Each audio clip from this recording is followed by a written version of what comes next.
The afternoon sun streamed through the large windows of Sarah's apartment on the Upper West Side in New York City. Golden rays illuminated the carefully chosen furniture, each piece representing an achievement. For Sarah, that two-bedroom apartment wasn't just property. It was a symbol of her independence, earned after years of hard work as an operations manager at Transcorp Logistics, one of the largest companies in the industry. At 35, Sarah Johnson had built a life many would admire. With an administration degree from NYU and an MBA in business management, her career had flourished through relentless dedication. Her brown hair, always pulled into a neat bun during work hours, now fell loosely over her shoulders as she packed a small overnight bag for the inevitable Sunday dinner at her parents' house. Sarah sighed, checking once more that she had the wine she'd bought especially for the occasion, a Napa Valley Cabernet that her father, Anthony, would certainly appreciate, though he probably wouldn't say so openly. She grabbed her car keys and cast one last look at her sanctuary before leaving. That apartment was her refuge from the world, especially from the world that awaited her in Queens, where she had grown up and where her parents still lived. The drive across the chaotic Sunday city traffic gave Sarah time to prepare herself mentally.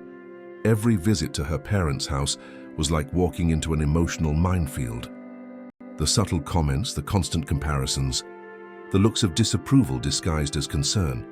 It was all part of the family repertoire she had learned to endure over the years. When she parked in front of the brick townhouse where she grew up, Sarah noticed her sister's car was already there, a spacious SUV ideal for a family of 4. Becca, 3 years younger, had followed a completely different path. She married Mark, her college sweetheart, at 24, and was now the mother of Leo, 7, and Mia, 5.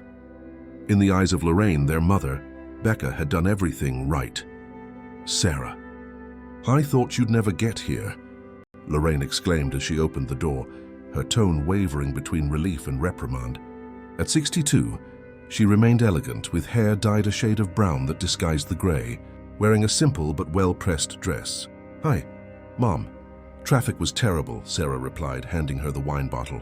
"I brought this for Dad." "Oh, you shouldn't have," Lorraine replied with a smile that didn't reach her eyes. "Come on, everyone's in the living room." Sarah followed her mother, noticing how the house remained practically unchanged since her teenage years. The same floral curtains, the same beige sofa set, the same family photographs on the walls, though now with more space dedicated to the grandchildren. "Look who's here," Lorraine announced as they entered the room. Her father, Anthony, got up from the sofa, where he was watching a football game with Mark. At 65, he still maintained the upright posture of someone who had spent his life working as an engineer at a construction firm.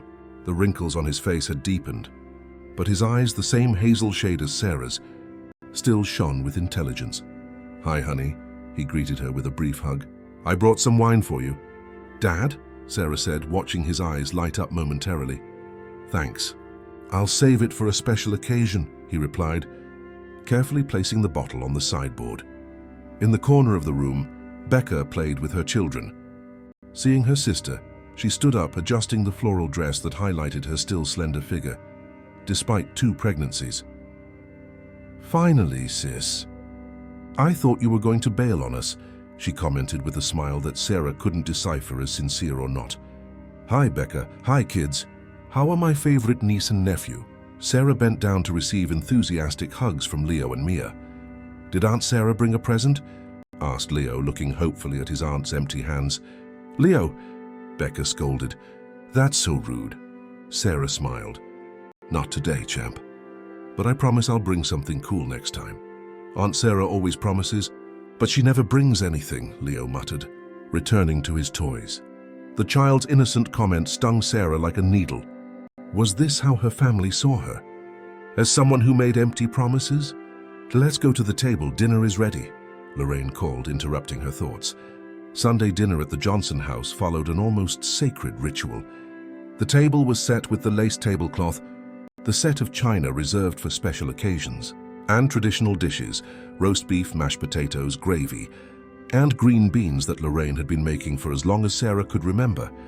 But today something was different. Sarah sensed it the moment she sat down. It wasn't just the presence of a more elaborate salad or the fact that her mother had prepared her favorite cheesecake for dessert. It was something in the air, an almost palpable expectation circulating between her parents. "How's work, honey?" Lorraine asked, serving more potatoes onto Sarah's plate without her asking.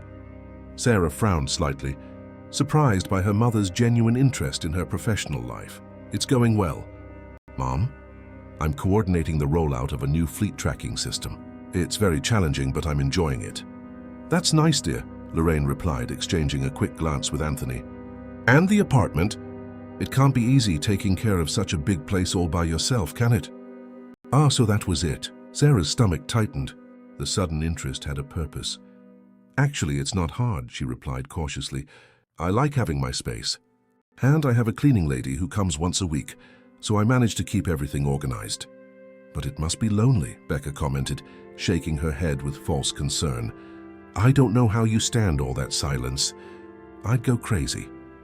"Not everyone needs constant noise to feel alive, Becca," Sarah replied with a polite but firm smile. Mark, who had been silent until then, cleared his throat uncomfortably. Sarah always had the impression that of everyone, he was the one who respected her the most. "Sarah's apartment is beautiful," he commented. "That view of Central Park is spectacular." "Yeah, but what's the use of a nice view if you have no one to share it with?" Becca retorted, taking a sip of wine. Sarah took a deep breath, holding back the reply she wanted to give. Years of therapy had taught her that engaging in this type of provocation only fed the toxic cycle. "How are Mia's ballet classes?" she asked, deliberately changing the subject.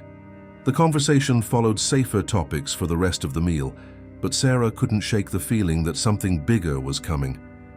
Her father was unusually quiet, and her mother was overly attentive. After dessert, Becca suggested they move to the living room. Mark turned on the TV, and everyone started chatting about various topics, but Sarah noticed her parents' attention always returned to Becca and the children. "You know what?" Lorraine said suddenly. "I was thinking we should have a special dinner next Friday night. It's been a while since we all got together for a more formal occasion." "What a great idea, Mom," Becca exclaimed with exaggerated enthusiasm. "We can bring dessert, right, Mark?" Mark nodded, but Sarah noticed he seemed uncomfortable. "What do you think, Sarah?" Lorraine asked. "Can you make it?" "It will be a special occasion." Sarah hesitated. That special sounded like an alarm in her mind. "I think so," she finally replied. "I don't have any plans for Friday night." "Great!" Lorraine clapped her hands, satisfied. "Then it's settled. Special dinner on Friday at 8 p.m. When Sarah said goodbye to her family a few hours later, her mother pulled her aside in the hallway. "Honey, are you really okay? You seem so lonely." Sarah forced a smile. "I'm great, Mom. Don't worry about me." On the way back home, Sarah couldn't shake the feeling that something significant was about to happen. That special dinner certainly hid some purpose she couldn't yet decipher. As she entered her apartment, the quiet welcomed her like a warm embrace. Sarah walked to the balcony and watched the city spread out before her, the lights beginning to twinkle as the sky turned shades of orange. New York, a city of contrasts, of dreams and disappointments, of opportunities and challenges, just like her own life. Sarah didn't know what her family was planning, but of one thing she was sure: she would not let anyone diminish her achievements or question her choices. That apartment, her sanctuary, was the symbol of everything she had accomplished on her own, and no one could take that away from her. What she didn't imagine was that the dinner next Friday would change her life forever. The week passed quickly for Sarah. The days at the Transcorp Logistics office were especially hectic, with the new fleet tracking project taking up almost all her time. As operations manager, she supervised a team of 12, and implementing this system would mean a leap in efficiency for the company. Work had never been a problem for Sarah. On the contrary, it was her refuge, the place where she felt valued and competent. On Friday, while reviewing some reports at her desk, Sarah received a text from Lorraine, reminding her of the special dinner that night. A sigh escaped her lips. All week she had tried to decipher the reason for this gathering, but she couldn't imagine anything that would justify so much ceremony. "Problems?" asked Rachel, her assistant, as she entered the room with a folder of documents. "No, just a family dinner tonight," Sarah replied, trying to sound casual. "Oh, that should be fun, right?" Rachel commented, placing the documents on the desk. Sarah smiled humorlessly. It should, shouldn't it? At 6 p.m., Sarah finished her workday and headed to the parking garage. She decided to stop by a deli, on the way home and buy a special bottle of wine. It was a ritual she maintained, never arriving at family gatherings empty-handed, even knowing her gesture was rarely appreciated. At home, Sarah took a long bath, trying to relax her tense muscles. She carefully chose her outfit, an emerald green dress that highlighted her eyes without being too flashy, light makeup, discreet earrings, the soft perfume she only wore on special occasions. Looking at herself in the mirror, Sarah felt a mix of pride and melancholy. She was beautiful, professionally accomplished, independent. Why then couldn't her family see her value? At 7:45 p.m., Sarah parked in front of her parents' house. She took a deep breath before getting out of the car, clutching the wine bottle as if it were a protective amulet. Punctual as always, she rang the doorbell exactly at 8 p.m. Sarah. Lorraine opened the door with unusual enthusiasm, hugging her daughter tightly. I'm so glad you came. You look beautiful, honey. The unexpected compliment left Sarah momentarily speechless. Her mother rarely made positive comments about her appearance. Thanks, Mom, she replied, handing her the wine bottle.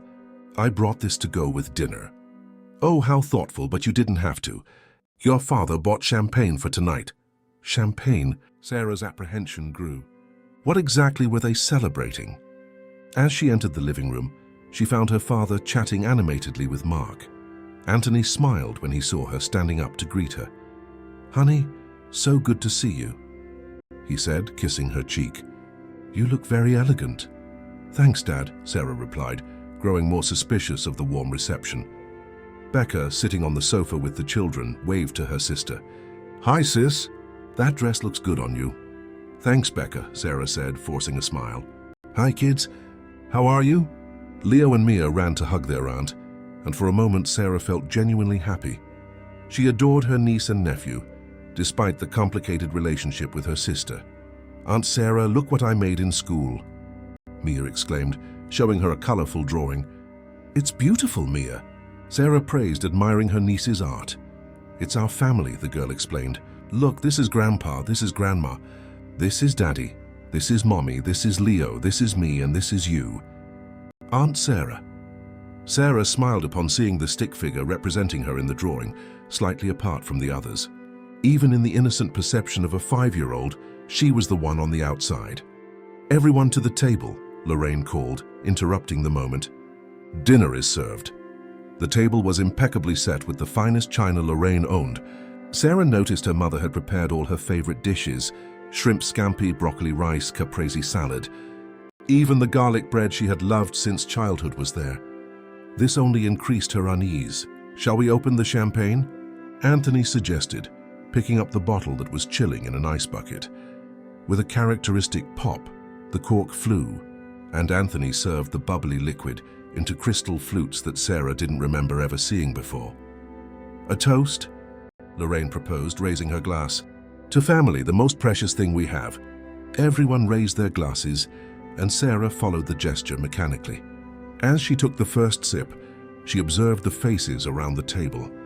Her mother seemed anxious.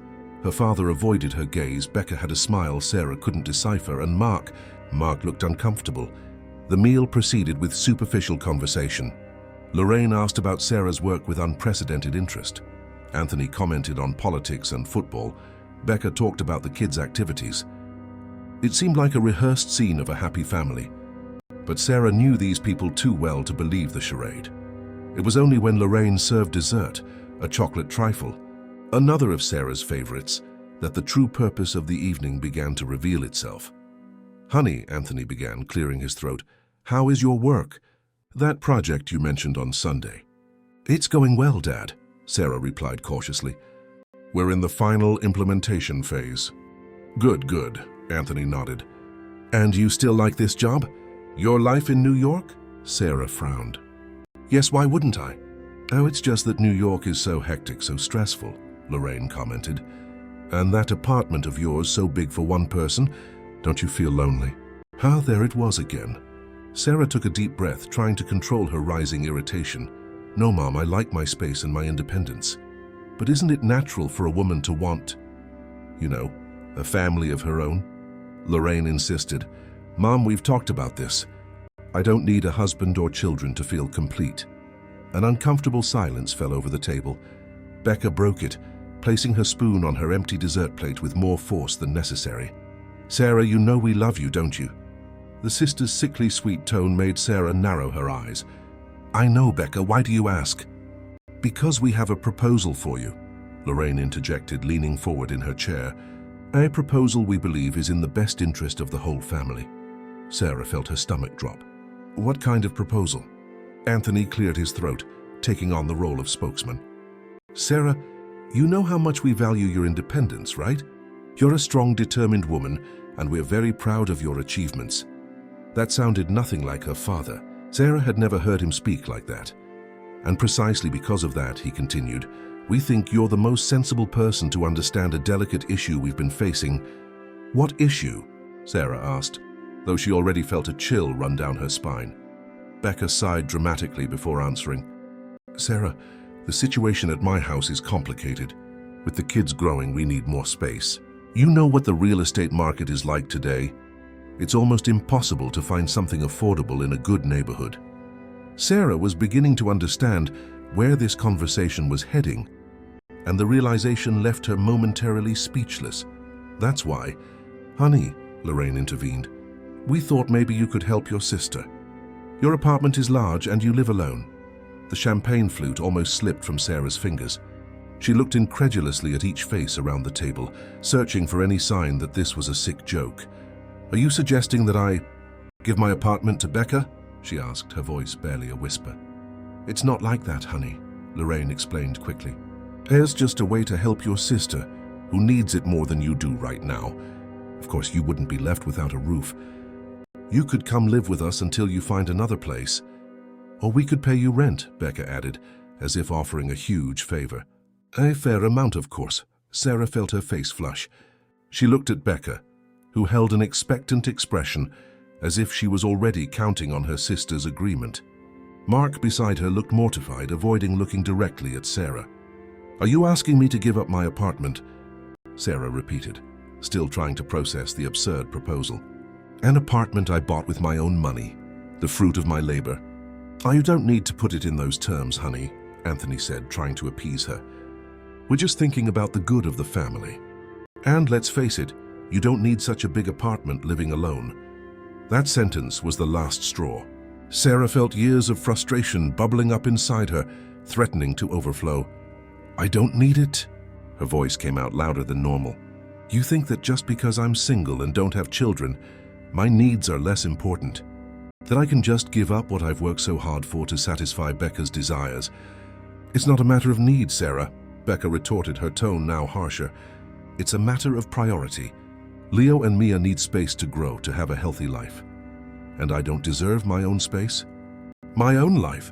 Sarah shook her head, disbelieving. Please, someone explain to me exactly why I should give up my apartment. Because nobody wants you, Sarah, Becca snapped, her mask of cordiality finally dropping. That's why you're alone. Maybe it would be better if you just disappeared, because you're just in the way. The silence that followed was suffocating. Lorraine looked shocked by her younger daughter's words, but didn't reprimand her. Anthony lowered his eyes to his empty plate. Mark muttered something inaudible, visibly uncomfortable. Sarah looked at each of them, searching for some sign of support, but only found complicit glances. A painful realization hit her at that moment. To her family, she would always be disposable. Is that really how you think of me? She asked, her voice trembling. All I've ever done is try to please you, seek your approval, and in the end I'm disposable? Lorraine tried to smooth things over, reaching her hand across the table to touch Sarah's. That's not it, honey. We're just saying that since you're alone, you can help more. It's for Becca, for your niece and nephew. Sarah snatched her hand away, shaking her head. Enough, I've heard enough. She stood up from the table, grabbed her purse, and headed for the door. No one followed her. No one tried to stop her. The sound of the door slamming echoed down the silent hallway. In the car, Sarah allowed herself to cry for the first time in a long time. Tears of anger, of frustration, of hurt, but surprisingly also tears of relief. The masks had finally fallen, and she could clearly see her family's toxic dynamic. As she drove back to her apartment on the Upper West Side, Sarah didn't know that this dinner had been just the beginning. Her family had not yet given up on their plans, and in the coming days, she would be forced to make decisions that would forever change the course of her life. When she entered her apartment, she didn't turn on the lights immediately. She stood in the dark living room, watching the city lights through the window. This place was hers, earned with her own sweat, a symbol of her independence, and she would fight with all her strength to keep it.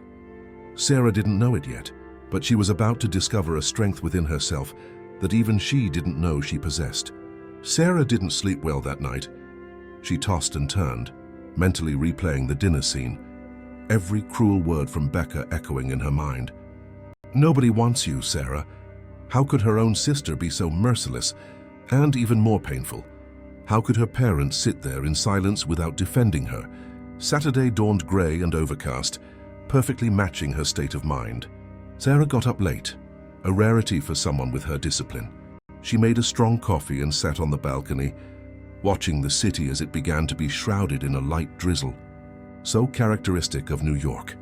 Her phone rang a few times, calls from Lorraine that she deliberately ignored. She wasn't ready for another round of emotional manipulation. She needed to think, to process what had happened, and most importantly, to decide how she would react.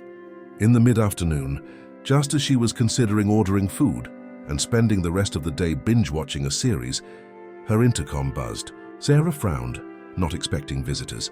She cautiously approached the door and looked through the peephole. Lorraine was standing in the hallway, holding a bag that seemed to contain some kind of food. Sarah hesitated.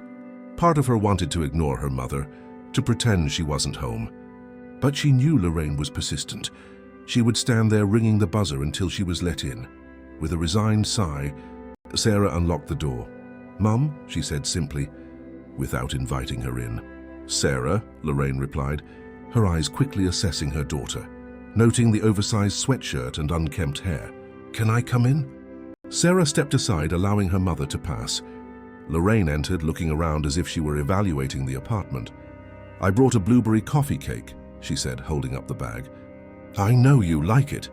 Sarah crossed her arms, not letting herself be softened by the apparently affectionate gesture. "What do you want, Mum?" Lorraine sighed, placing the bag on the kitchen counter. "We need to talk, honey, about last night." "You have 5 minutes," Sarah replied, holding her ground. Lorraine looked around again, her eyes lingering for a moment on the framed photographs on the shelf.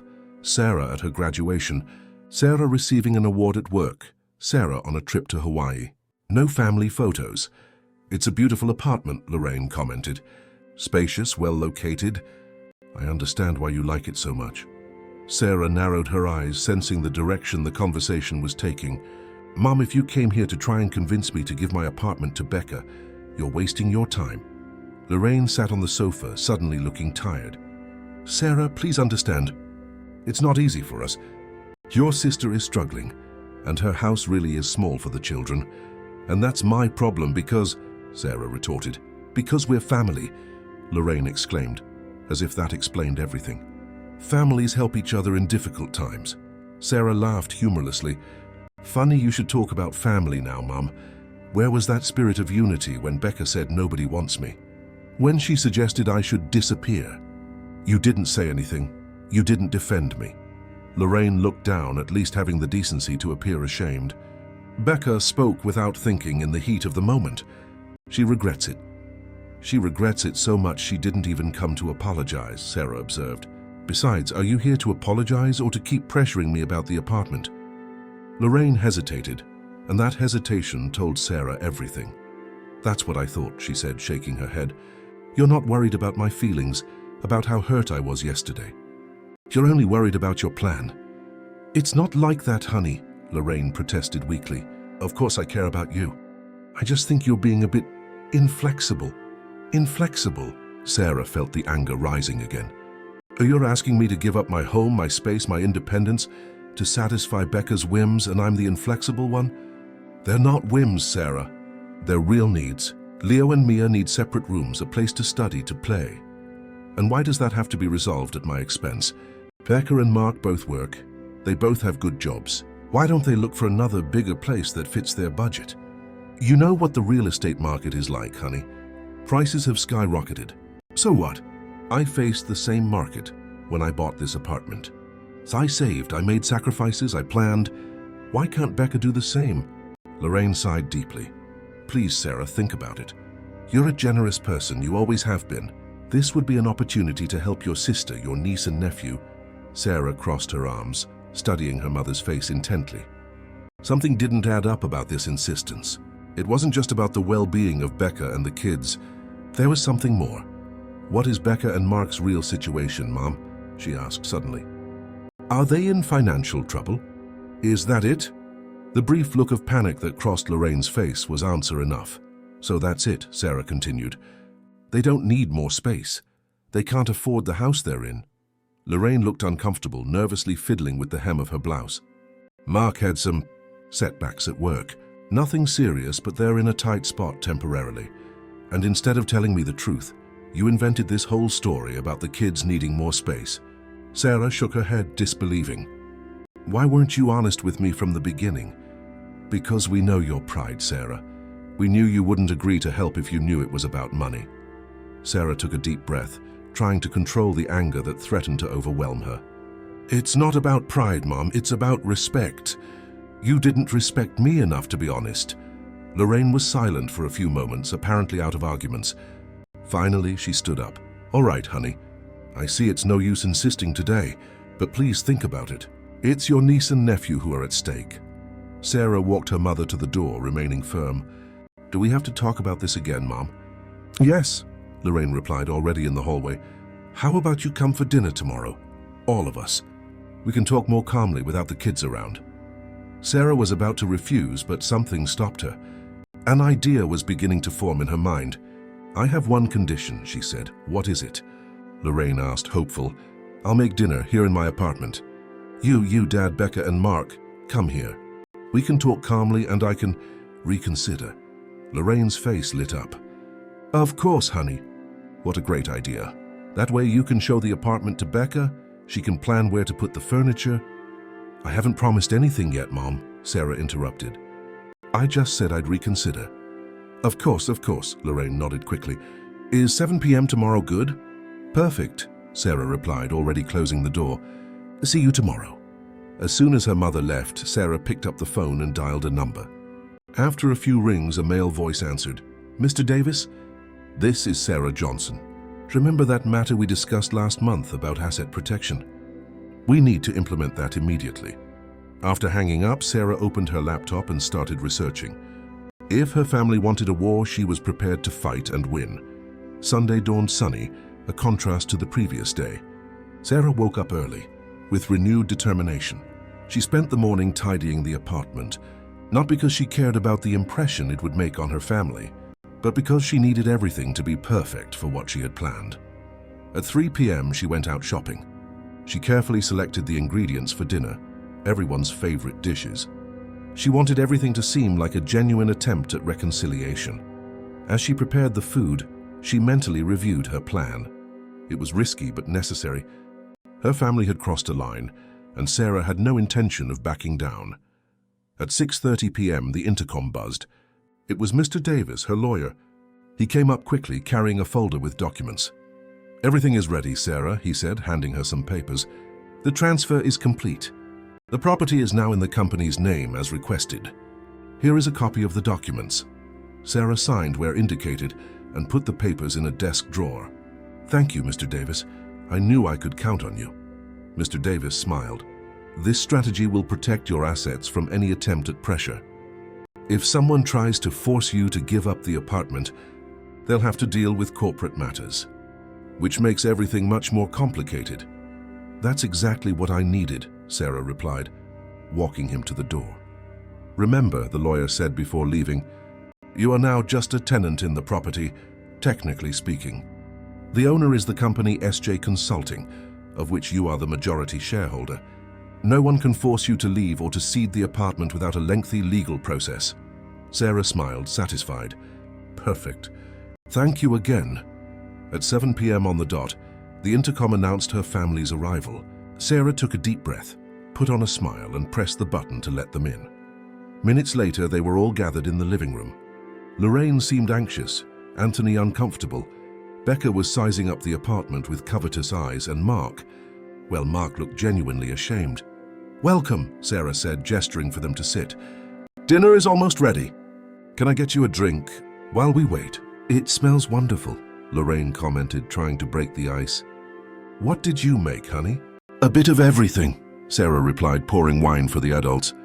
"Filet mignon with a mushroom sauce for Dad, shrimp thermidor for you, Mom, and that 4-cheese pasta that Becca likes so much." "You remembered," Becca commented, sounding genuinely surprised. "Of course I did," Sarah replied with a smile that didn't reach her eyes. "We're family, aren't we?" The dinner proceeded in a climate of false cordiality. They talked about trivial matters, avoiding the main topic that had brought them there. It was only when Sarah served dessert that Lorraine finally broached the subject. "So, honey, have you thought about our conversation yesterday?" Sarah placed her spoon delicately beside her dessert plate. "Yes, Mom, I've thought a lot." Everyone at the table seemed to hold their breath, waiting for her answer. "Before any decision," Sarah continued, "I want to understand the situation better. Becca, why exactly do you need my apartment?" Becca hesitated, exchanging a quick glance with Mark. "What do you mean?" "We already talked about it. It's to give the kids more comfort." "Our house is getting too small for us." Sarah raised an eyebrow. "I see, but you both work, right? You can afford to look for something bigger, correct?" Mark cleared his throat, looking uncomfortable. "Actually, Sarah, we're going through a tough time, financially speaking." "Oh, I see," Sarah said, nodding slowly. "And my home, which I earned on my own with years of work, is the only solution you can envision." "And what's wrong with that?" Becca retorted, her tone becoming defensive. "You don't have kids, you don't have anyone, your place is leftover." Those words were like a trigger. Sarah stood up from the table, facing her sister. "Leftover, Becca? Do you have any idea how hard I worked to get this apartment? How many times did you all mock me for working late, for saving while you spent money on frivolous things?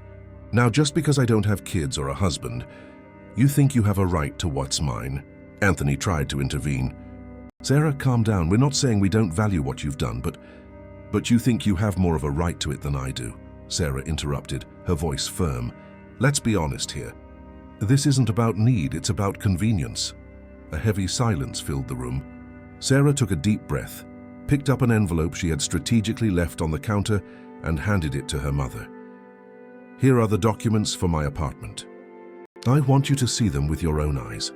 Lorraine opened the envelope, confused, and began to read the papers. Her eyes widened as she realized something she hadn't expected. "Sarah, this is in someone else's name." Sarah smiled, feeling a satisfaction she hadn't experienced in a long time. "Yes, Mom. I transferred ownership of the apartment to a company I opened. So it's now part of a corporate asset, legally protected." Becca jumped up furiously, slamming her hand on the table. "You're kidding, right? How could you do this?" "I did it to protect myself, because I knew you would try to pressure me until I caved," Sarah replied calmly. "Sarah, you didn't need to do this," Lorraine said, pale. "We're your family," Sarah laughed humorlessly. "Family? The only thing you've done is treat me as a convenient option. But that's over." Looking directly at Becca and Mark, Sarah continued, "I am not giving you my home, nor am I giving in to you. You will have to deal with the consequences of your choices, just as I've dealt with mine." As she spoke those words, Sarah felt as if a huge weight had been lifted from her shoulders. For the first time in a long time, she had truly stood up for herself. And that, more than anything else, was a victory. The silence that followed Sarah's words was broken by Becca's bitter laugh. "You think you've won, don't you?" she said, her face twisted with anger. "Just because you found a legal loophole to avoid helping your own family." Sarah remained calm, a tranquility that came from the certainty of doing the right thing. "This isn't about winning or losing, Becca. It's about respect, about boundaries." "Boundaries?" Becca practically spat the word. "Since when does family have boundaries?" "We're blood, Sarah. Being family doesn't mean I have to sacrifice everything I've earned to solve problems that you and Mark created," Sarah replied, keeping her voice controlled. "If you're in financial trouble, there are other solutions. I can help in other ways." but not by giving up my home. Lorraine, who had seemed in shock from the documents, finally spoke. What kind of help are you offering then? Sarah turned to her mother. I can lend you money to pay the most urgent debts. I can help Mark find a better job. I have good contacts in the sales industry. I can watch the kids when you need me to. There are many ways to help without me having to give up what's mine. Anthony, who had been silent until now, cleared his throat, looking uncomfortable. Those are sensible proposals, Sarah. Sensible? Becca looked at her father, incredulous. You're on her side now? I'm not on anyone's side, Anthony replied, tired. I'm just saying maybe we should consider alternatives. Your sister has the right to keep what's hers. Sarah looked at her father in surprise. It was the first time he had defended her so openly. Thank you, Dad, she said, feeling a lump in her throat. Mark, who had been looking down during the whole argument, finally spoke. Sarah is right, Becca. We can't expect her to solve our problems this way. You too. Becca turned on her husband, furious. I thought we were in this together. We are together in solving our problems, Mark replied firmly, but not at your sister's expense. Sarah watched the scene with a mixture of surprise and relief. She hadn't expected to find allies at that table. Look, Mark continued, looking at Sarah, I appreciate the offer of help. If you really could refer me for an opportunity, that would be great. As for the loan, I think we can talk about that calmly later. Becca stood up abruptly, knocking over her wineglass, which shattered on the floor. I can't believe what I'm hearing. Are you all against me? No one is against you, Becca, Sarah said, remaining serene. We're just trying to find solutions that are fair to everyone. Fair? Becca laughed, a cold, humorless sound. You know nothing about fair, Sarah. You were always the favorite, the smart one, the independent one. Meanwhile, I had to settle for the scraps of attention. Sarah frowned, confused. What are you talking about? You were always the star of the family. Mom and Dad always favored you, always praised you more. Is that what you think? Becca shook her head, disbelieving. They may have spoiled me, given me gifts, but it was always you they truly admired. Why can't you be more like your sister, Becca? And Sarah would never cause this kind of trouble. Becca, look how responsible your sister is. Becca. Sarah looked at her parents, who seemed uncomfortable with their younger daughter's revelations. Is that true? She asked them. Lorraine sighed deeply before answering. Maybe we made mistakes in raising you both. Comparisons we shouldn't have made. You were always so different, Anthony added, looking genuinely regretful. Sarah was always independent, determined. Becca needed more encouragement. Encouragement? Becca retorted. Is that what you call constant pressure to be like my sister? We never wanted you to be like Sarah, Lorraine protested. We just wanted you to be more responsible. And marrying young, having kids, wasn't that being responsible? Becca questioned. Or was it just a way for you to keep me under control, while Sarah could fly free? Sarah watched the argument with a growing sense of unease. She had never seen the family dynamic from this angle. She had always believed she was the less loved, the less valued. Was it possible Becca felt the same, just in a different way? Maybe we should all calm down, Mark suggested, getting up to clean the spilled wine. Say it's clear there are old resentments that need to be resolved, but this is neither the time nor the place. I agree, Sarah said, helping him with the shards of the broken glass. I think we all need some time to reflect. Becca crossed her arms, still visibly angry. This doesn't change anything, Sarah. You still refuse to help us when we need it. No, Becca, Sarah corrected. I refuse to give up my home to solve a problem that isn't mine. But I am still offering help in other ways. I don't need your charity, Becca replied curtly. It's not charity, it's family, Sarah retorted. Isn't that what you were saying just a little while ago? That family helps each other. Becca didn't answer, merely grabbing her purse. Let's go, Mark. We have nothing more to do here. Mark hesitated, looking at Sarah with an apologetic expression. Can we talk another day? About that job offer? Of course, Sarah replied, handing him a card. This is my direct contact. Call me whenever you want. Becca watched the exchange with narrowed eyes but didn't comment. With one last glare at her sister, she headed for the door, followed by a crestfallen Mark. Lorraine and Anthony also stood up, looking uncomfortable and unsure how to proceed. We should go too, Lorraine said, avoiding looking directly at Sarah. Thank you for dinner. You're welcome, Sarah replied, walking them to the door. And Mom, Dad? I really do want to help. I'm just not giving up my home to do it. Anthony nodded, placing a hesitant hand on his daughter's shoulder. We understand, Sarah, or at least we're trying to. Give us some time. When the door closed behind them, Sarah felt a wave of emotional exhaustion wash over her.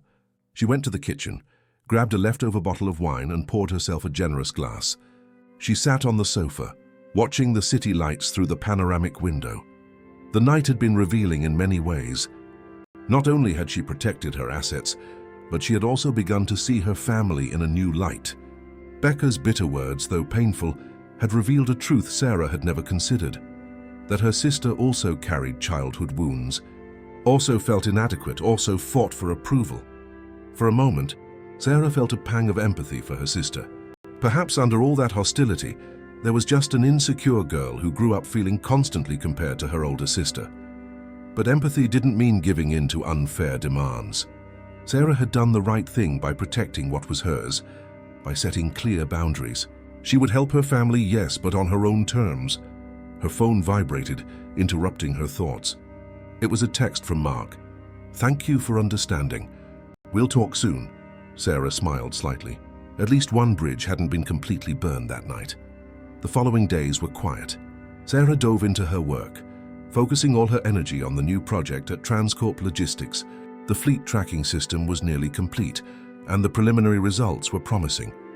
Her team was motivated, and Sarah felt valued and respected, something she rarely experienced in her family environment. On Thursday, while finishing some reports in her office, she received an unexpected visit. "Ms. Johnson, your father is here to see you," her assistant announced over the intercom. Sarah frowned, surprised. Anthony had never visited her at work before. "Please send him in." A moment later, Anthony walked into the room, looking slightly out of place in the corporate environment. He wore a well-pressed dress shirt and carried a small wrapped package. "Dad," Sarah greeted him, standing up to receive him. What a surprise. "Is everything okay?" Anthony nodded, looking around, admiring his daughter's spacious office overlooking the midtown skyline. "Nice place. It suits you." "Thanks," Sarah replied, gesturing for him to sit. "Can I get you some coffee?" "No, thank you. I won't stay long," he said, sitting down. After a moment of hesitation, he held out the package. "I brought you something." Sarah took the package, intrigued. Opening it, she found a small silver picture frame. In the photograph, she was 5 years old, smiling next to her father, who was holding her on his lap. Anthony cleared his throat, looking emotional. "I found this photo yesterday while organizing some old boxes. I thought you might like to have it." Sarah felt a lump in her throat. "It's beautiful, Dad, thank you." "Sarah," he began, clasping his hands in his lap, "I want to apologize for the dinner, for the way your mother and Becca treated you, and for me not defending you enough." Sarah looked at her father, surprised by the sincerity in his voice. "I've always been very proud of you," he continued. "Of your independence, your willpower. Maybe I haven't shown it enough, and I regret that." "Thank you, Dad," Sarah replied, moved. "That means a lot to me." "Becca was always more explosive, more emotional," Anthony explained. "We ended up giving in to her demands more often, maybe to avoid conflict. It was unfair to you." Sarah nodded, beginning to understand the family dynamic better. "And how are things now?" "With Becca and Mark?" Anthony sighed. "Complicated. Mark got a temporary job, which helped ease the financial pressure a bit. But Becca, well, she's still hurt. And Mom, your mother is torn. On one hand, she understands your point of view. On the other, she worries about Becca and the grandkids." Sarah nodded again, understanding. "And you, Dad? What do you think about all this?" Anthony smiled slightly. "I think you did the right thing, Sarah. I really stood up for you after you left. I told your mother and Becca that the apartment is yours by right, earned with your own hard work. They need to respect that." Sarah smiled, moved by the unexpected support. "That means so much to me, Dad, more than you know." "I know," he replied, standing up. "Well, I don't want to take up any more of your time. I just wanted you to know that not everyone in the family is against you." "Thanks for coming, Dad," Sarah said, standing up as well and hugging him. Anthony hesitated for a moment before returning the hug. He wasn't a man given to physical displays of affection, but at that moment it felt like the right thing to do. "Oh, one more thing," he said, already at the door. "Mark mentioned you offered to help him find a better job?" "Yes," Sarah confirmed. "We have a few openings here at the company, in the sales department. If he's interested, I can refer him." "I'm sure he will be," Anthony replied. "I'll pass the information along to him." After her father left, Sarah sat back down, contemplating the picture frame in her hands. That unexpected visit had brought a sense of relief, of validation. Maybe not all was lost with her family. Later that afternoon, she received a text from Mark asking about the job openings Anthony had mentioned. Sarah replied promptly, sending him detailed information and offering to personally forward his resume to the Human Resources Department. "I don't know how to thank you," Mark replied, "especially after everything that happened." "Family is family," Sarah replied simply, despite everything. When she got home that night, Sarah felt lighter than she had in days. Maybe, just maybe, this whole difficult situation could lead to a better understanding between her and her family. It wouldn't be easy, and it would certainly take time. But for the first time, she felt there was a real possibility of healing. What Sarah didn't know was that, while she was beginning to envision a future of reconciliation, Becca was plotting something that could completely destroy any chance of family peace. A week had passed since Anthony's visit to Sarah's office. The days flew by in an intense rhythm of work, punctuated by occasional texts from Mark about the hiring process at Transcorp Logistics. Sarah kept her word and personally forwarded his resume to the HR department, highlighting his qualifications and experience in sales. That Friday, Sarah was finalizing a presentation for the board of directors when she received a call from Rachel. Her assistant, "Sarah, Mr. Henry Vance from HR is here. He'd like to talk to you about the referral you made." Sarah frowned, curious. "Please send him in, Rachel." Henry was the company's human resources director, a middle-aged man with a reputation for impeccable professionalism. He entered the room with a folder in hand and an expression Sarah couldn't quite decipher. "Good afternoon, Sarah," he greeted her, sitting in the chair she indicated. "We need to talk about the referral you made. Mark Costa, correct?" "Yes," Sarah confirmed, feeling a slight unease. "Is there a problem with his resume?" Henry hesitated before answering. Not exactly with the resume itself. In fact, his qualifications are quite suitable for the position. The problem lies in some additional information we discovered during the background check. Sarah felt a chill run down her spine. "What kind of information?" Henry opened the folder and took out some documents. Mark Costa was fired from his last job not due to workforce reduction, as stated on his resume, but for serious disciplinary problems. There was an internal investigation for diverting clients to a competing company. What? Sarah couldn't hide her surprise. It didn't become a legal case from what we understand. The company preferred to handle the matter internally, probably to avoid negative exposure. But the dismissal was for cause, and there are clear records of it. Sarah felt her face burn with shame. She had put her reputation on the line to recommend someone who didn't deserve her trust. "Man, I didn't know that, Henry," she finally said. "I believed what he told me." Henry nodded sympathetically. "I figured that was the case. That's why I came to talk to you directly, before officially closing the selection process." "Thank you for that," Sarah replied, grateful for her colleague's discretion. "And I'm sorry for the inconvenience. It won't happen again."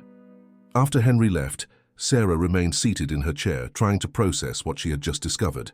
Mark had lied not only to her, but to the entire family. The financial difficulty wasn't the result of an unfair dismissal or market setbacks, as they had claimed, but a direct consequence of unethical professional conduct. And the worst part, he had used Sarah's goodwill, her willingness to help even after everything that had happened, to try to get a job under false pretenses. What would have happened if she hadn't found out the truth in time? She picked up the phone, considering calling Mark immediately to confront him, but she reconsidered. This wasn't a conversation to be had over the phone, and it wasn't just Mark she needed to talk to. On her way home, Sarah took a detour and drove to her parents' house in Queens. She hadn't called ahead, but she knew that on a Friday night they were likely to be home. She needed to talk to them before confronting Becca and Mark. When she arrived, she saw Becca's car parked out front. Perfect. She could resolve everything at once. Lorraine answered the door, surprised to see her eldest daughter. "Sarah, we weren't expecting you today." "We need to talk, Mom," Sarah said, walking in without waiting for an invitation. "It's important." In the living room, she found Becca and Anthony watching television. Leo and Mia were playing on the rug. There was no sign of Mark. "Well, look who decided to show up," Becca commented, not hiding her sarcasm. "To what do we owe the honor?" Sarah ignored her sister's provocation. "Where's Mark?" she asked directly. "He's out with some friends," Becca replied, narrowing her eyes suspiciously. "Why? Did something happen with the job interview?" "You could say that," Sarah confirmed, keeping her tone neutral. "In fact, that's what I came to talk about. Kids, why don't you go play in Grandma's room?" Lorraine suggested, sensing the tension in the air. "She has that new game we bought last week." Leo and Mia protested briefly, but eventually obeyed. As soon as the children left, Sarah turned to her family. "I found out something today that I think you all should know," she began, her voice steady despite the contained emotion. "Mark wasn't laid off due to workforce reduction, as he claimed. He was fired for cause, for diverting clients to a competitor." Becca leaped to her feet, her face pale. "What are you talking about?" "That's a lie." "No, Becca, it's not," Sarah countered, remaining calm. "My company's HR department ran a background check, as standard procedure. They found clear records of the dismissal for cause." "And you believe that information over your own brother-in-law?" Becca asked, outraged. "It's official information, Becca, documents, records. And honestly, after all the lies you've told, why should I believe Mark?" Lorraine sat down, looking shocked.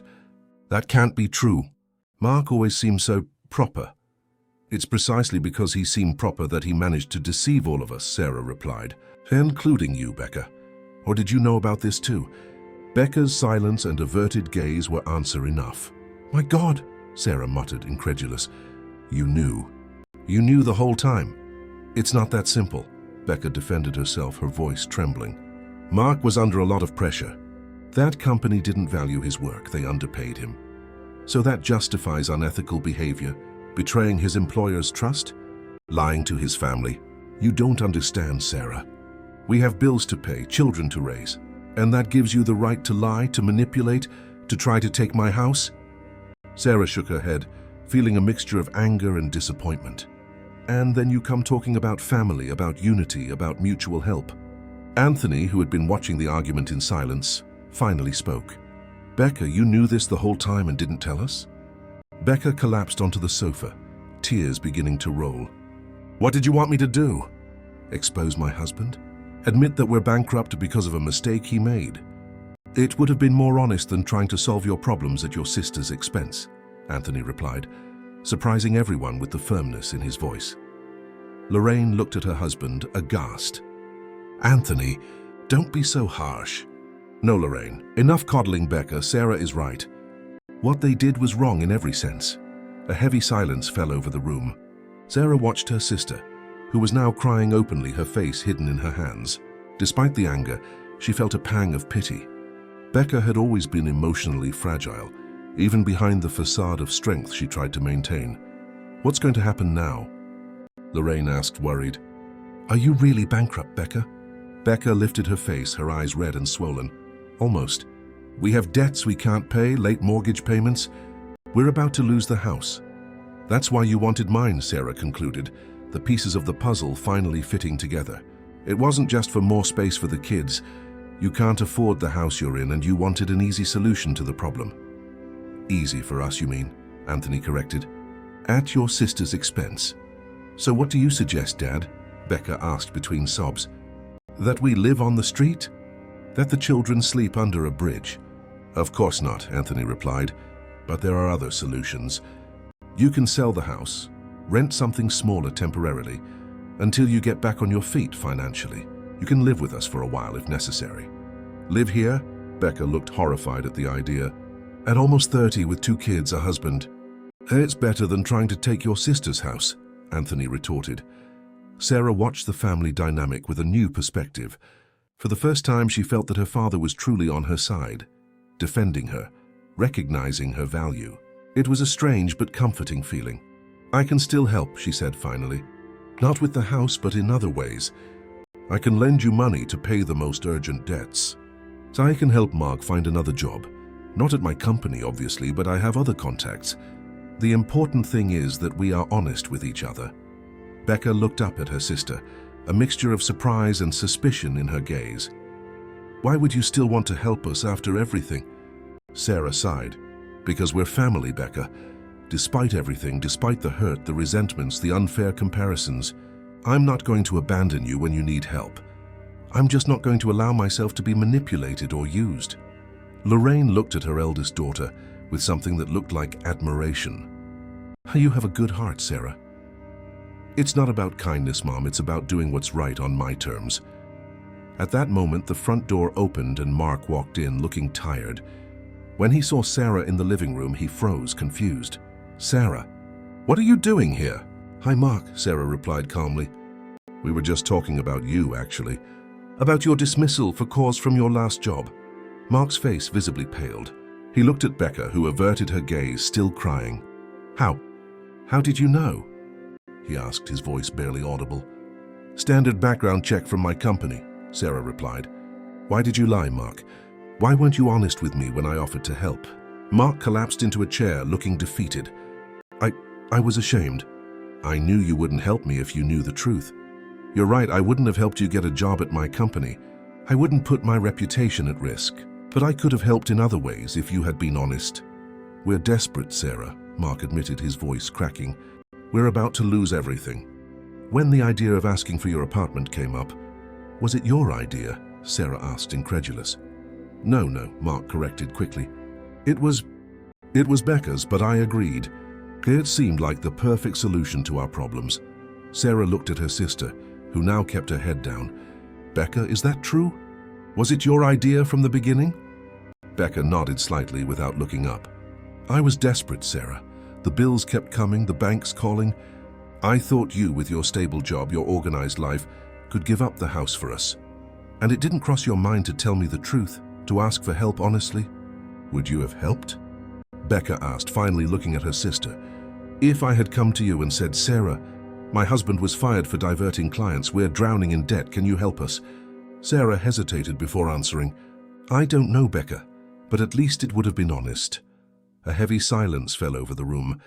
Each person was lost in their own thoughts, reflecting on the night's revelations, on the paths that had brought them to this point. "So now what?" Mark asked finally. "What happens now?" Sarah took a deep breath before answering. "Now you have choices to make. You can continue on this path of lies and manipulation, or you can start over with honesty. I'm still willing to help, but on my terms. The first step is for you to face the reality of your financial situation. Make a complete list of your debts, cut unnecessary expenses, maybe sell the house and look for something more modest." "That would be a huge step backward," Becca murmured. "Sometimes we have to take a step back to move forward," Sarah replied. "It's not shameful to start over, Becca. The shame is in not taking responsibility for your own mistakes." As she spoke, Sarah realized her words applied not only to Becca and Mark's situation, but to the family dynamic as a whole.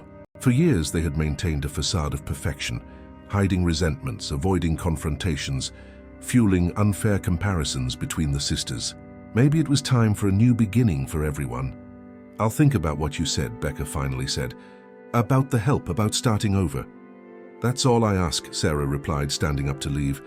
"That you think, that you reflect on what really matters. And when you're ready for an honest conversation, I'm here." As she left her parents' house that night, Sarah felt strangely light. The revelations had been painful, but also liberating. For the first time, the secrets and lies were being exposed, allowing old wounds to perhaps finally begin to heal. What she didn't know was that this night of revelations was just the beginning of a journey of self-discovery and reconciliation that would forever change the course of her life and her family's. The days following the revelations were ones of deep reflection for Sarah. At work, she maintained her usual professionalism, leading her team with the competence that had earned her the manager position. But in her moments of solitude in her apartment, she allowed herself to replay the scenes from the last conversation with her family, analyzing every word, every expression, every feeling. A week passed with no direct contact from Becca or Mark, only occasional text exchanges with her father. who seemed determined to maintain their newly strengthened bond. Anthony would send small updates about the kids, comments about the weather, questions about Sarah's work, nothing deep, but enough to show he cared. On Friday, arriving home after a particularly exhausting day, Sarah found an envelope that had been left with the doorman. Her name was written on the front, in handwriting she immediately recognized as Becca's. Intrigued, she opened the envelope and found a handwritten letter, something surprisingly old-fashioned coming from her sister, who always preferred digital communication. "Sarah, I don't really know where to begin. Maybe with an apology. Although I know words aren't enough to repair the harm I've caused, you were right about everything. About Mark, about our lies, about our desperate attempt to solve our problems at your expense. There's no justification for what we did, even though at the time I convinced myself it was the only way out. After our last conversation, I spent days thinking about everything. About how our relationship as sisters deteriorated over the years, about how I let my own fears and insecurities poison what could have been a real friendship between us. I always felt like I was living in your shadow, Sarah. You were the smart one, the determined one, the independent one. While I was just the pretty one, the sociable one, the one who did what was expected. I married young, had kids, followed the traditional script our parents valued. But I never felt like it was enough. When Mark lost his job, yes, his own fault, there's no denying it, it was as if my house of cards collapsed. The whole life I had built, the nice house, the designer clothes, the expensive vacations, it was all a facade propped up by debt and appearances. You were always authentic. Sarah, you built your life on a solid foundation without depending on anyone. I think deep down I envied that. And when I saw the chance to take something of yours, something you earned with so much effort, I let my desperation and my envy speak louder than my conscience. I am deeply ashamed of what we did, of the lies, the manipulation, the cruel words I said to you. None of it reflects who I really want to be. We followed your advice, Sarah. We're selling the house. We already have an interested buyer, and the amount will be enough to pay off our most urgent debts. We're looking for a smaller apartment to rent, something within our real means. It's a difficult new beginning, but a necessary one. Mark is looking for a job honestly this time, with no shortcuts or subterfuge. Dad has been helping us not with money, but with advice, guidance. He's been a rock for us during this difficult time. I don't expect you to forgive me immediately or to trust me again. I just wanted you to know that your words had an impact, that we are trying to change, to start over. If you are ever willing to try to rebuild our relationship as sisters on a new, more sincere basis, know that I'll be here waiting. With love, Becca. Sarah read the letter twice, feeling a complex mix of emotions. There was a sincerity in it that she had rarely witnessed in Becca. A vulnerability that her sister usually hid behind a facade of confidence and self-assurance. She placed the letter on the table and poured herself a glass of wine. She walked to the balcony, watching the illuminated city as she reflected on her sister's words. The resentment of years wouldn't disappear overnight, of course, but this seemed to be a genuine first step in the right direction. Her cell phone rang, interrupting her thoughts. It was her father. "Hi, Dad," she answered, leaning against the balcony railing. "Sarah," Anthony's voice sounded cautiously optimistic. "How are you?" "I'm fine. Just got home, actually." "Long day at work, I imagine?" There was a short pause. "Becca told me she left a letter for you." "Yes, I just read it. And what did you think?" he asked, unable to hide the expectation in his voice. Sarah sighed. "Honestly, I'm still processing. It seems sincere, but I understand your hesitation," Anthony interrupted gently. "After everything that's happened, it's natural for you to have doubts. But for what it's worth, I believe your sister is really trying to change." "Do you really think so, Dad?" "Yes, she and Mark are facing reality for the first time in years. It's not easy, but they're trying.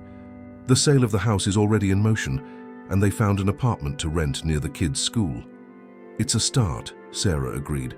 "A good start," Anthony emphasized. "And there's something else I wanted to tell you." "What?" "Your mother and I are in therapy, together." The revelation caught Sarah completely by surprise. "Therapy? You too?" "Yes," Anthony replied with a light laugh. "Surprising, isn't it? It was your mother's idea, actually. After that last conversation, when all the truths came out, she realized that our family dynamic wasn't healthy, that for years we contributed to the rivalry between you and Becca, making unfair comparisons, treating you differently. Wow, was all Sarah could say, genuinely impressed. Lorraine, always so resistant to any kind of psychological analysis, suggesting therapy? It was almost unbelievable. We're learning a lot about ourselves, about our relationship with you both, Anthony continued. Realizing mistakes we made, patterns we repeated without noticing. That's really incredible, Dad, Sarah said, feeling an unexpected wave of emotion. I'm happy for you. We're doing this for us, but also for you, Sarah. We want to be better parents, better grandparents. It's too late to change the past, but there's still time to build a different future. Sarah felt tears forming in her eyes. It was as if a door that had been locked for years was finally beginning to open, letting in a ray of hope. And there's one more thing, Anthony added, hesitating. Your mother would like to talk to you, in person. When you feel ready, of course. Sarah took a deep breath. The idea of a face-to-face conversation with Lorraine made her apprehensive. Her relationship with her mother had always been the most complicated, marked by unspoken expectations and mutual disappointments. I'll think about it, Dad, she finally replied. I can't promise anything right now, but I'll consider it. That's all we ask, honey, that you consider it. After hanging up, Sarah remained on the balcony for a long time, contemplating the city lights as her mind processed all the information. Her family was changing, evolving. Was it possible that, after so many years of accumulated hurt, they were finally moving toward a healthier relationship? The weekend passed quietly. Sarah dedicated herself to small pleasures she normally neglected. She watched movies she had wanted to see for a long time, prepared elaborate recipes just for herself, resumed reading a book she had abandoned for lack of time. It was as if she was rediscovering the pleasure of her own company, without the constant shadow of family disapproval. On Monday, she received a text from Mark. It was brief, direct. I got an interview for tomorrow. A junior sales position, nothing comparable to what I had before, but it's an honest new beginning. Thank you for your words that night. They made a difference. Sarah smiled slightly as she read it. She replied with a simple good luck, but felt a genuine satisfaction in knowing her words had had some impact. On Wednesday, after a particularly productive day at work, Sarah decided she was ready to take the next step. She called her mother and arranged to meet for coffee the following Saturday at a neutral location, a coffee shop on the Upper West Side, near her apartment. When the day of the meeting arrived, Sarah dressed carefully, choosing an outfit that made her feel confident, but not intimidating. She arrived a few minutes early and chose a discreet table in the back of the establishment. Lorraine appeared punctually, looking slightly nervous, a rare expression for someone who always strove to maintain composure in all situations. She wore a simple but elegant outfit and carried a small purse. Sarah, she greeted, approaching the table. There was hesitation in her eyes, as if she didn't know whether to hug her daughter or keep her distance. Mom, Sarah replied, standing up to greet her. She opted for a brief hug, formal but not cold. They sat down and placed their orders, a cappuccino for Sarah, a chamomile tea for Lorraine. An uncomfortable silence hung over them until the drinks arrived. Your father told me you read Becca's letter, Lorraine began, holding the teacup as if it were an anchor. Yes, I read it, Sarah confirmed. It was surprisingly sincere. Lorraine nodded. Your sister is changing, Sarah. We all are, actually. Dad told me about the therapy, Sarah commented, closely watching her mother's reaction. Ah, yes, Lorraine blushed slightly. I never thought that I, at 62, would be sitting in front of a therapist talking about my feelings. But it's been enlightening. I imagine, Sarah said, genuinely curious. What have you been learning? Lorraine took a sip of her tea before answering. Many things. About myself, mainly. About how I was raised to value certain types of achievements, marriage, children, a beautiful house, and how I projected those expectations onto you and Becca. Sarah nodded, remembering all the times she had felt the weight of those unspoken expectations. I realized, Lorraine continued, that I always had difficulty understanding your choices. Sarah, your independence, your focus on your career, not because they were wrong choices, but because they were different from mine, from what I was taught to value. It never seemed like you approved of my lifestyle, Sarah commented, trying to keep her tone neutral without accusation. Because I didn't understand, Lorraine admitted. And what we don't understand, we often fear. I feared you were choosing a path of loneliness, when in fact you were choosing freedom, self-determination. Sarah felt a lump in her throat.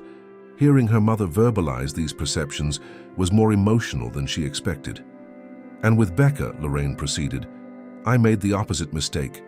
I approved of her more traditional choices, but at the same time I constantly compared her to you in terms of determination, of strength of character. It was never fair to either of you. I think that contributed a lot to the rivalry between us, Sarah observed. Without a doubt, Lorraine agreed, and it's one of the things I regret the most. As a mother, I should have celebrated the uniqueness of each of you, instead of using one as a benchmark for the other. Sarah took a sip of her cappuccino, absorbing her mother's words. There was a sincerity, a self-criticism she had never seen in Lorraine before. When this whole situation with the apartment started, Lorraine continued, I should have realized how unfair it was. I should have defended you, your right to your property, your independence.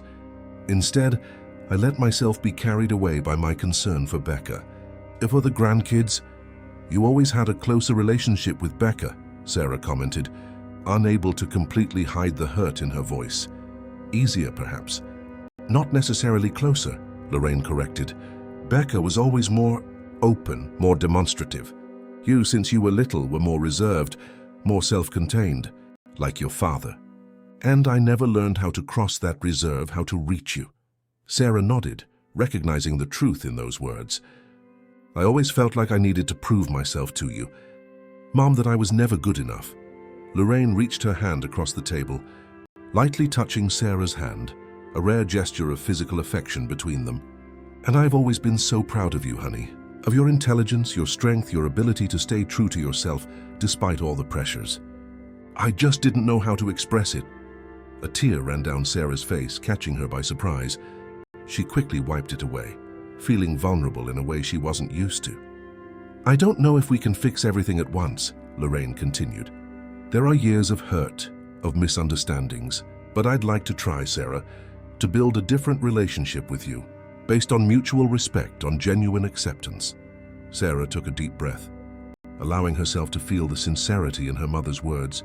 So I'd like that too, Mom. It won't be easy or quick. We have a lot of history to deconstruct. One step at a time, Lorraine agreed with a cautious smile. That's all I ask. A chance. A chance, Sarah repeated, returning the smile. I think we can start there.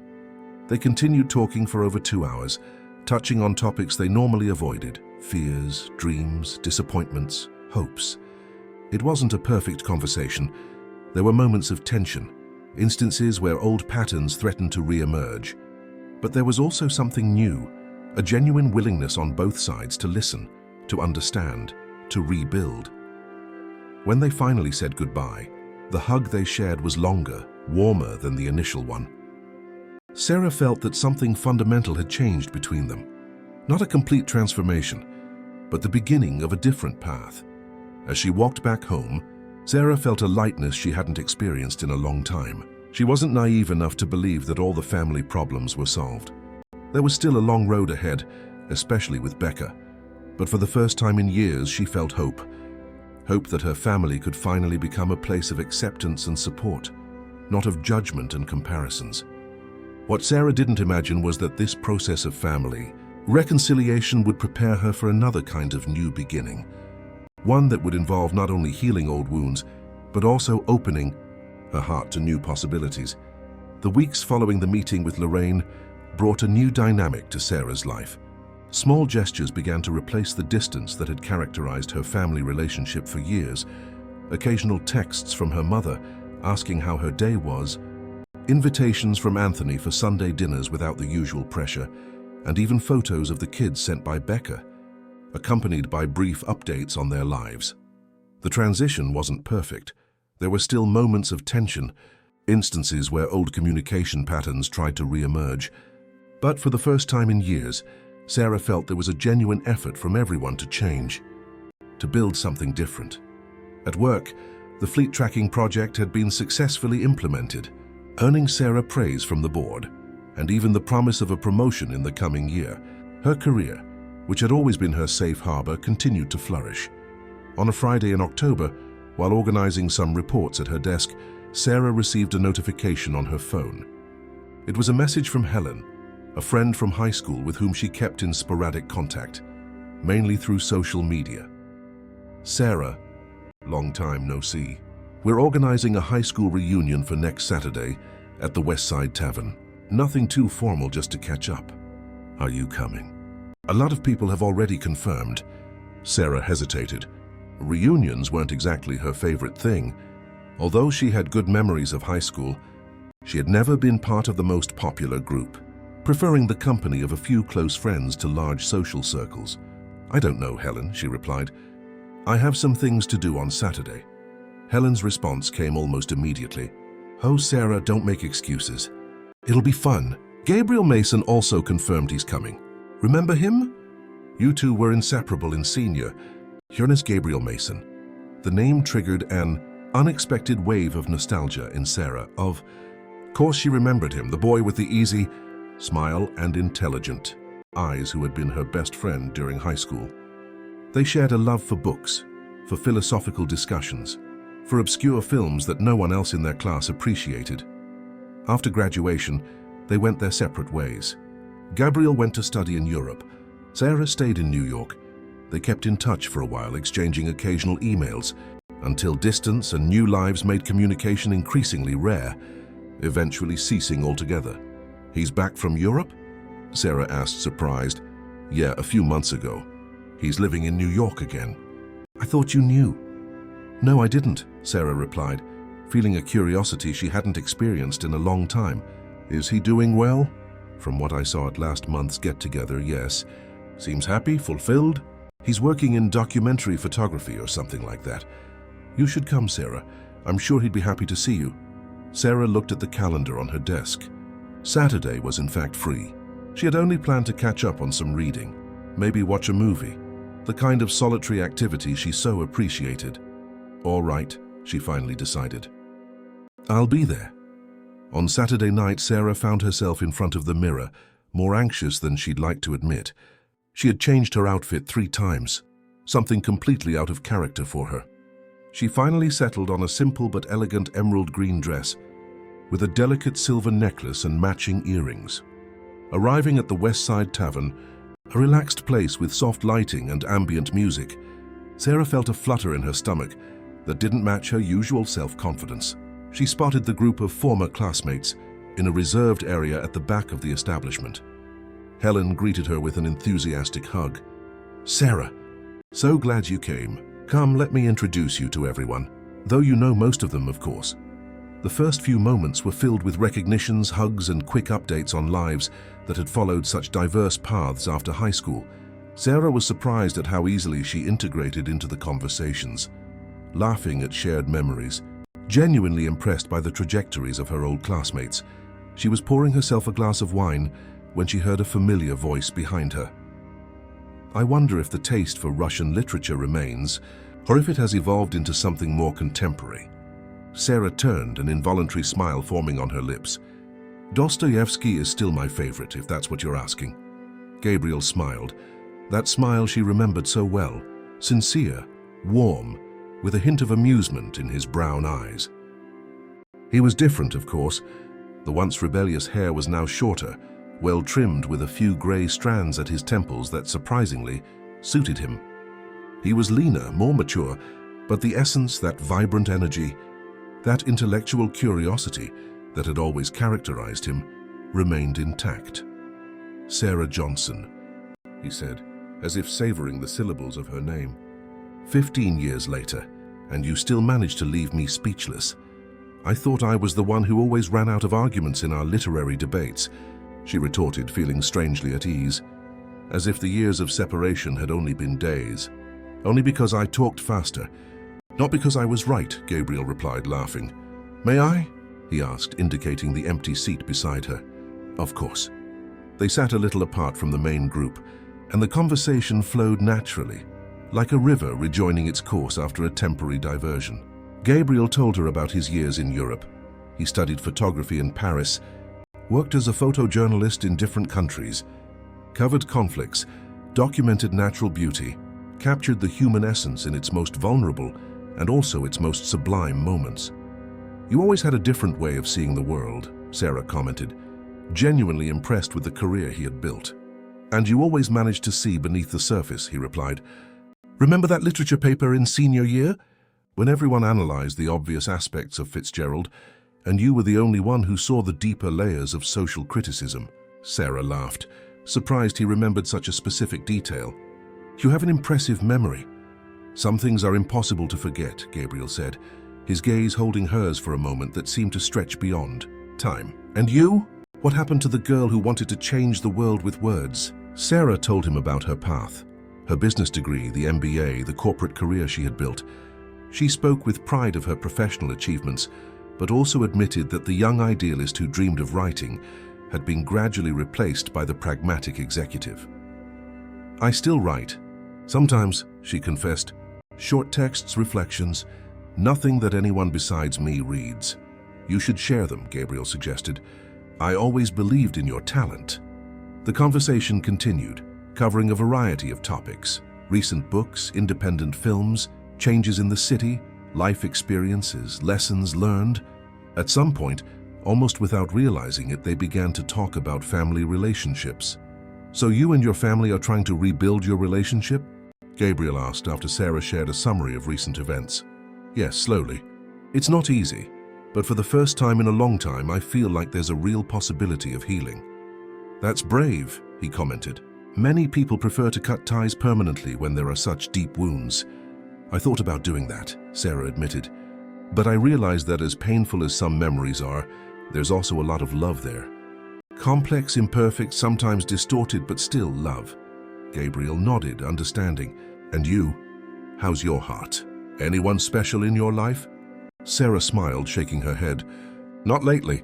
Work takes up most of my time, and I've never been very good at relationships, to be honest." "Hard to believe," Gabriel replied. "You were always the most interesting person I knew." Sarah felt her face warm slightly. "And you? Married, committed?" "Divorced, actually," he replied without any bitterness in his voice. "I married a French photographer. We lived together for 5 years. It was good while it lasted, but eventually we realized we wanted different things from life. She wanted to stay in Europe, travel constantly. I felt myself missing Brazil, my roots, more and more." Self-correction. The original text had him missing Brazil. "Since we've set this in the US, he'd missed the US NY. Divorced, actually," he replied without any bitterness in his voice. "I married a French photographer. We lived together for 5 years. It was good while it lasted, but eventually we realized we wanted different things from life. She wanted to stay in Europe, travel constantly. I felt myself missing New York, my roots, more and more." "And that's why you came back?" "In part. I also received an offer to teach photography at NYU, something I've always wanted to do. To pass on what I've learned, inspire new talent." The night wore on, and gradually the other classmates began to say their goodbyes. Helen, as she left, shot Sarah a meaningful look, mixing approval and amusement at seeing her still engrossed in conversation with Gabriel. When they realized it, they were the last of the group still at the bar. "I think I've monopolized your evening," Gabriel commented, looking at his watch. "It was a welcome monopolization," Sarah replied sincerely. "I haven't had this much fun in a long time." They walked out onto the sidewalk together, the New York night surrounding them, lights, sounds, constant motion. There was an energy in the city that perfectly matched what Sarah was feeling at that moment, alive, awake, full of possibilities. "Can I walk you home?" Gabriel offered. "I drove," Sarah replied, "but I'd be up for coffee sometime." "How about tomorrow?" he suggested without hesitation. "I know a place in Soho that makes the best coffee in the city, and we could meet there at 10 a.m. Sarah smiled, feeling a mix of excitement and tranquility she hadn't experienced in years. "Tomorrow sounds perfect." They exchanged phone numbers and said goodbye with a hug, brief but long enough for Sarah to feel his warmth, his soft scent, the comforting solidity of his arms. As she drove back home, she couldn't stop smiling. That unexpected reunion had awakened something dormant inside her, a curiosity, an openness to new possibilities, a reminder that life could still surprise her in wonderful ways. Arriving at her apartment, Sarah walked to the balcony, observing the illuminated city, New York, with its contrasts and contradictions, its intertwined stories, its second chances. Just like her own life, that night she slept with a feeling of lightness she hadn't experienced in a long time, not knowing that the coffee the next day would be just the first of many meetings that would transform her life in ways she had never imagined. In the months that followed the reunion with Gabriel, Sarah's life underwent subtle yet profound transformations. The Sunday coffee turned into lunch, which unfolded into a walk through Central Park, which evolved into a candlelit dinner, and before she knew it, they were seeing each other regularly. The connection between them was different from anything Sarah had experienced before. It wasn't just physical attraction, though that certainly existed, but something more fundamental, a mutual understanding, a communication that transcended words, as if their souls recognized each other somehow. Gabriel brought a new perspective to Sarah's life. With his camera always at the ready, he taught her to see beauty in details that had previously gone unnoticed. The texture of an old wall, the reflection of the sun in a puddle, the fleeting expressions of strangers on the busy New York streets. Photography isn't just about capturing images, he explained one afternoon, as they walked through a historic downtown neighborhood. It's about being present, truly present in the moment. This philosophy began to permeate other aspects of Sarah's life. At work, she became more attentive to the nuances of interactions with her team.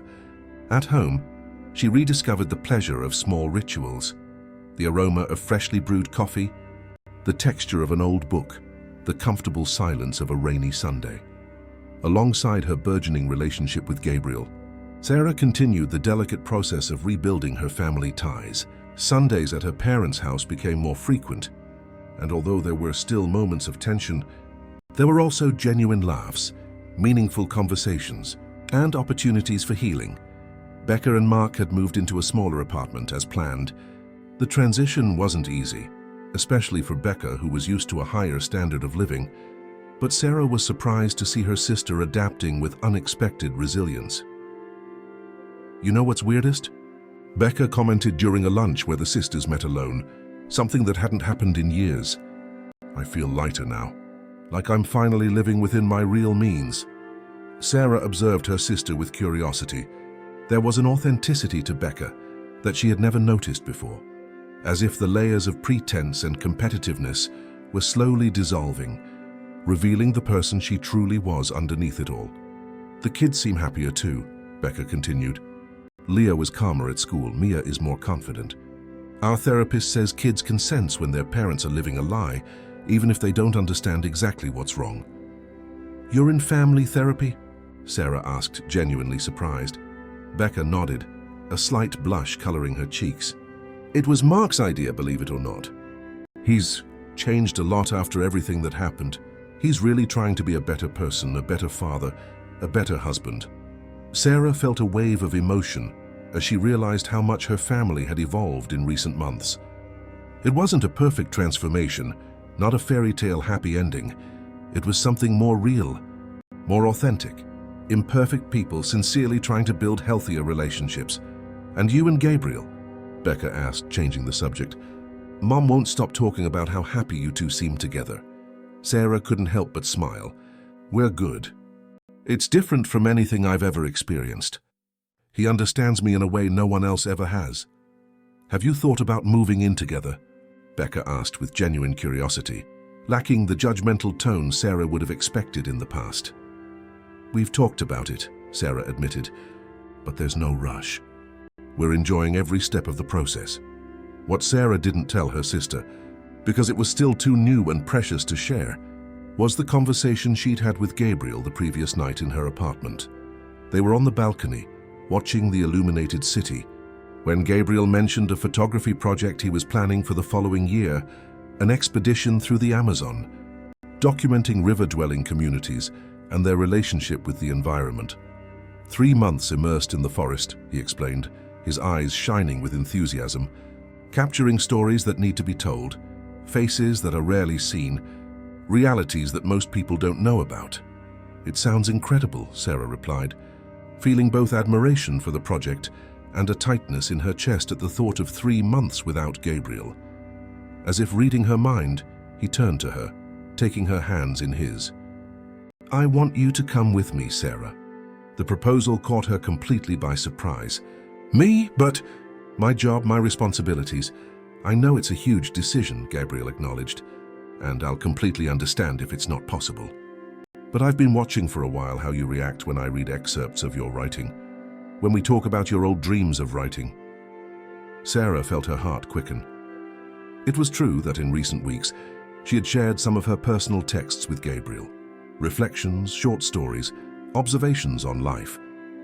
To her surprise, he had not only appreciated them, but had insisted that there was a genuine talent there, a unique voice that deserved to be heard. Imagine, he continued, the enthusiasm evident in his voice, your words and my images telling the stories of those communities together. You've always had a gift for capturing the human essence, for translating complex emotions into simple yet profound words. Sarah let herself get lost in the vision he was painting. It was tempting to temporarily abandon the security of the corporate world, to dive into a creative adventure, to reconnect with that part of herself that had been relegated to the background for so many years. I need to think, she finally replied. It's a big decision. All the time you need, Gabriel assured her, gently kissing her hands. There's no pressure. That conversation triggered a process of deep reflection for Sarah. In the weeks that followed, she carefully analyzed her life, her choices, her true desires. Her career at Transcorp Logistics had been built with dedication and competence. She was respected, well paid, and had concrete prospects for growth. But something was missing, a spark, a true passion for what she did. She performed her job with excellence, but not with love. Writing, on the other hand, had always been her secret refuge. In the pages of her diaries and private files, she expressed her deepest truths, freed her creativity, felt fully alive. The idea of turning this passion into something more concrete, of using her words to tell real, important stories, was simultaneously terrifying and irresistibly attractive. One Sunday afternoon, 2 months after Gabriel's proposal, Sarah decided to share her reflections with her parents. She was nervous. Years of conditioning made her fear judgment, especially from Lorraine, who had always valued stability above all else. To her surprise, after she explained the situation, it was her mother who spoke first. I think you should go, Lorraine said, with a serenity Sarah would never have expected. You think so? Sarah asked, perplexed. Sarah, Lorraine began, choosing her words carefully. I spent a large part of my life following others' expectations, doing what was right in the eyes of others. And although I've built a good life, with moments of genuine happiness, there was always a part of me that wondered, what if? What if I had followed my youthful dreams? What if I had taken more risks? What if I had listened more to my heart and less to the external voices? Sarah listened, fascinated. She had never imagined her mother harbored such questions. I don't want you to get to my 62 years with the same regrets, Lorraine continued. This opportunity seems to perfectly match who you really are, not who I or society expected you to be, but your true essence. Anthony nodded in agreement. Your mother is right, honey. Besides, it's not like you're abandoning everything on a whim. It's a serious professional project with a noble purpose, alongside someone who clearly values you for who you are. That conversation was a turning point for Sarah. In the following weeks, she organized her life to make participation in the project possible. She negotiated a 6-month unpaid leave from Transcorp, enough time for the expedition and to process the material collected afterward. She rented her apartment to a couple of friends, generating an income that would help finance the trip. She researched extensively about the regions they would visit, establishing prior contact with local NGOs and community leaders. With each step of the planning, she felt a growing certainty that she was, finally, treading a path that was truly her own, not defined by family expectations, social pressures, or past conditioning, but by her own deepest desires and values. The week before their departure, Sarah organized a dinner at her apartment, bringing together the people who had been important in her recent journey. Gabriel, her parents, Becca and Mark with the kids, and even Helen, the friend who had inadvertently reconnected Sarah with Gabriel. It was a night of celebration, not just for the new adventure that was approaching, but also for the transformations they had all experienced in recent months. There was a palpable sense of renewal, of cycles closing so that others could begin. After dinner, as everyone chatted animatedly in the living room, Sarah slipped away for a few moments to the balcony. She watched the city that had always been her home, feeling a mixture of anticipatory nostalgia and excitement for the unknown that awaited her. Gabriel found her there, silently joining her in contemplating the urban landscape. "Second thoughts?" he asked softly, noticing her reflective expression. Sarah smiled, shaking her head. "No, just gratitude. For everything I've lived here, for all the lessons, even the hard ones, and for all the people who helped me get to where I am now." Gabriel nodded, understanding. "You know what I love most about you? Your ability to integrate all the parts of your story, even the painful ones, into something coherent and meaningful." Sarah turned to him, feeling a wave of emotion as she recognized the truth in his words. "It's because I finally understand that we don't have to reject our past to build a different future. We can learn, grow, transform without denying our roots." Gabriel smiled, gently touching her face. "Ready for this new adventure?" "More than ever," Sarah replied with a quiet certainty that came from the depths of her being. At that moment, with the city she loved so much as a witness, and the most important people in her life gathered just steps away, Sarah knew she had reached a rare and precious point of balance, a place where the past did not imprison her, where the present was lived fully, and where the future opened up on a horizon of possibilities. Her apartment, which for so long had been merely a symbol of her independence, a sanctuary against external pressures, now represented something deeper, a starting point for new flights, a secure foundation that allowed her to risk going beyond her comfort zones. The journey had not been easy. There had been tears, confrontations, moments of despair, but every challenge, every obstacle overcome had contributed to transforming her into the woman she was now. Strong, yes, but also flexible. Independent, but capable of deep connections. Determined, but open to new possibilities. When they returned to the others, Sarah carried with her a serene certainty. She didn't know exactly what the future held, if the Amazon expedition would be just a temporary adventure or the start of a new career, if her relationship with Gabriel would flourish even more or face new challenges, if the rebuilt bonds with her family would continue to strengthen. What she knew, with a clarity she had never experienced before, was that she was finally living on her own terms, not as a reaction to what others expected, not as an escape from what she feared, but as an authentic expression of who she truly was. And that, more than any material achievement or professional status, was the true freedom she had always sought. Looking around, at the smiling faces of those she loved, Sarah felt a fullness that transcended words. Her home, both the physical space and the emotional place she had built, was finally a true reflection of herself, welcoming without being suffocating, strong without being rigid, open to the world without losing its unique essence. The next day, when she embarked on the first leg of that new journey, she would carry with her not only carefully packed bags, but also a heart at peace, reconciled with its past and open to the infinite possibilities of the future. Because, in the end, she understood that life is not about finding a perfect place to call home, but about creating a home within herself, an inner space of self-acceptance, love and wisdom that no one could ever take away.